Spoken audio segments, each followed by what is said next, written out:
Hello दोस्तों, कैसे हैं आप सब लोग। तो दोस्तों आज एक बार फिर से आपके लिए एक बहुत ही इंपॉर्टेंट टॉपिक लेके हाजिर हो चुके हैं। आज का हमारा टॉपिक है cost sheet versus production account.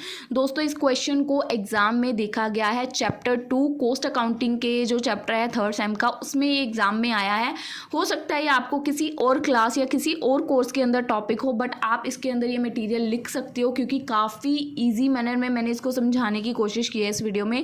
So video को एंड तक देखिएगा ताकि आपको ये टॉपिक अच्छे से क्लियर हो। चलिए वीडियो को स्टार्ट करते हैं। सबसे पहले इसका मीनिंग, कोस्ट शीट का मीनिंग क्या है और प्रोडक्शन अकाउंट का मीनिंग क्या है। Cost sheet is a document that provide all the cost incur by a company in a production of product during particular period. जो भी एक प्रोडक्ट की प्रोडक्शन करने में कॉस्ट इंकर हुई है उसके बारे में सारी डॉक्यूमेंट्स प्रोवाइड करती है कोस्ट शीट।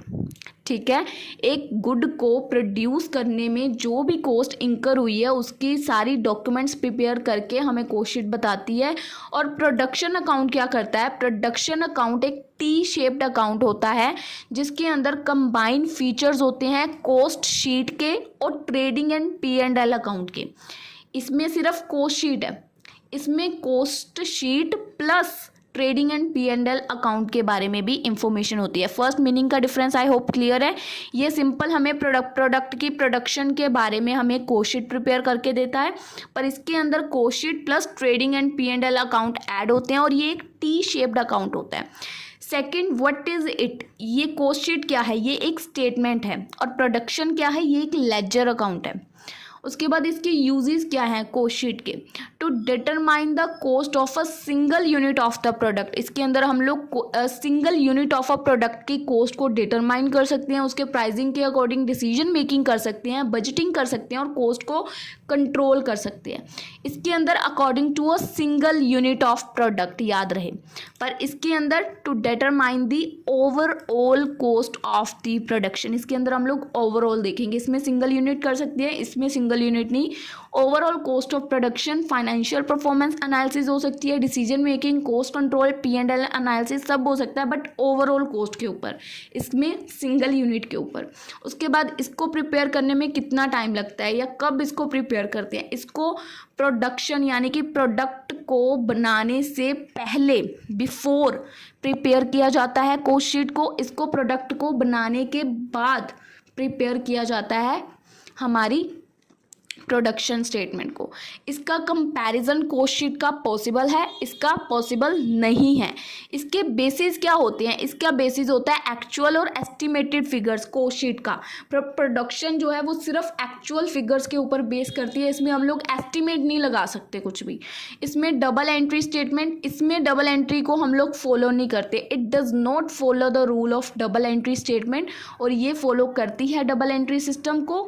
इसमें क्लास हमारा हेडिंग है क्लासिफिकेशन ऑफ एक्सपेंसेस। इसमें हमारे जो एक्सपेंसेस हैं वो क्लासीफाई नहीं होते हैं, बट इसमें हमारे जो एक्सपेंसेस हैं वो क्लासीफाई होते हैं, हमें पता होता है कि किस चीज़ के ऊपर कौन सा खर्चा हो रहा है। उसके बाद tenders and quotations, it is helpful in the submission of tender and quotation. जो कॉस्ट शीट है वो हमारी हेल्प करती है अगर हमने कोई भी टेंडर वगैरह सबमिट करना है, but it does not play any role in submission of tender and quotation. तो हमारी प्रोडक्शन जो कोई रोल प्ले नहीं करती अगर हमने कोई टेंडर वगैरह सबमिट करना है। सो ये था हमारा आज का topic, difference between cost sheet versus production account. So I hope दोस्तों आपको ये टॉपिक अच्छे से क्लियर है। अब दोस्तों मेरी बात ध्यान से सुनना, अगर आप इस क्वेश्चन की जैसे कि लेंथ बढ़ाना चाहते हो, अभी हमने देखा ये 1 to हाफ पेज का होगा, आई थिंक 1.5 पेज का क्वेश्चन बन जाएगा, बट समटाइम्स हमें हो जाता है कि 2 पेजेस का लिखना है। तो स्टार्टिंग में आप क्या कर सकते हो, थोड़ा सा कॉस्ट शीट का मीनिंग और प्रोडक्शन अकाउंट का मीनिंग लिख सकते हो। अब आप बोलोगे इन दोनों की लाइनें कहाँ से आएंगी, तो सिंपल है, यही लाइनें उठा के लिख सकते हो। जब कॉस्ट शीट का मीनिंग लिख रहे हो ये सारी लाइनें इधर वाली लिख दो ऊपर नीचे करके, और जब प्रोडक्शन का मीनिंग लिखना है तो ये वाली लाइनें ऊपर नीचे करके लिख दो। तो सिंपली आप लोग मीनिंग्स को क्रिएट कर सकते हो। लेंथ बढ़ानी आपके हाथ में होती है, अगर आपको क्वेश्चन की लेंथ बढ़ानी है तो आप बढ़ा लोगे, पर अगर आप लोग यही सोचते रहोगे कैसे बढ़ेगी कैसे, तो फिर रहने दो, आराम से बढ़ जाएगी। ये सारा आपको बता तो दिया कॉस्ट शीट के बारे में, ये सारा कॉस्ट शीट का ही है ना, एक साइड प्रोडक्शन का है, तो इसी को मिक्स मैच करके कॉस्ट शीट का मीनिंग और प्रोडक्शन का मीनिंग आप लोग लिख सकते हो एग्जाम में। ठीक है, सो आई होप आपको ये क्वेश्चन अच्छे से क्लियर है। अगर इस क्वेश्चन के रिलेटेड आपको कोई भी डाउट है तो आप लोग कमेंट सेक्शन में बता सकते हैं।